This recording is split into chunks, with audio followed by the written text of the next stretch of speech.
నమస్కారం. నేటి పంచాంగం ఫిబ్రవరి 20వ తేదీ 2024. శ్రీ శోభకృత్నామ సంవత్సరం ఉత్తరాయణం శిశిర ఋతువు మాఘమాసం శుక్లపక్షం.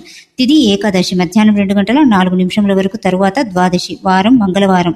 నక్షత్రం ఆర్ధ మధ్యాహ్నం 2 గంటల 22 నిమిషముల వరకు, తరువాత పునర్వసు. యోగం ప్రీతి ఉదయం 11 గంటల 46 నిమిషముల వరకు, తరువాత ఆయుష్మాన్. కరణం విష్టి ఉదయం 8 గంటల 55 నిమిషముల వరకు, తరువాత భవ. శుభ సమయం మధ్యాహ్నం 12 గంటల నుండి 1 గంట వరకు. అమృత గడియలు లేవు. వర్జ్యం రాత్రి 2 గంటల 58 నిమిషముల నుండి తెల్లవారుజాము 4 గంటల 40 నిమిషముల వరకు. రాహుకాలం మధ్యాహ్నం 3 గంటల నుండి 4 గంటల 30 నిమిషముల వరకు. దుర్ముహూర్తం ఉదయం 9 గంటల నుండి 9 గంటల 47 నిమిషముల వరకు, తిరిగి రాత్రి 11 గంటల 16 నిమిషముల నుండి 12 గంటల 5 నిమిషముల వరకు. ఇక సూర్యోదయం ఉదయం 6 గంటల 40 నిమిషములకు, సూర్యాస్తమయం సాయంత్రం 6 గంటల 20 నిమిషములకు. నేటి ప్రత్యేకము భీష్మ ఏకాదశి. ఈనాడు భీష్మ పితామహుణ్ణి తలుచుకున్న, ఆయన కథలను విన్న శుభప్రదం. ఇంకా విష్ణు సహస్రనామం వంటి విష్ణు సంబంధిత స్తోత్రాలను పఠించవలసి